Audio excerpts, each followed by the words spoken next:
ITINDEHO.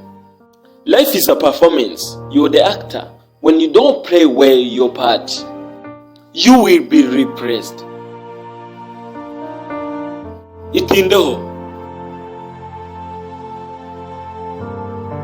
Ubuzima nabugiranye n'ikinamico, aho ukina nabi igice wahawe gukina ukagisimburwamo kigakinwa n'undi ugishoboye. This is how life is. Iyo usariye cyangwa iyo ujenjetse urahutazwa, akenshi uranafite. Ariko uko iterambere riharanirwa n'abantu benshi siko ribonwa na bose. Bamwe bararibona abandi ntibaribone.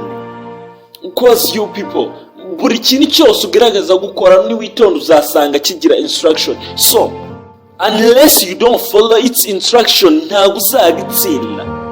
Ndakubwira bimwe mu bintu ndetse na instruction zabyo kugira ngo bigereho. 1. Iterambere rigiriza instruction, ariko the key ones are these.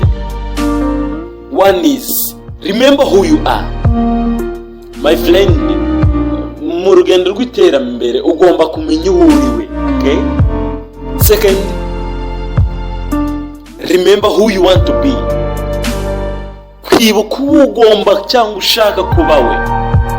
ITINDEHO. Igihe cyose utaramenya uwo uriwe ngo umenye uwo ushaka kubawe, mu rugendo rw'iterambere niyo wasitara ku mahirwe, nta mpinduka uzagira namba. ITINDEHO. Ndabakunda cyane, nitwa Olivier. Shalom.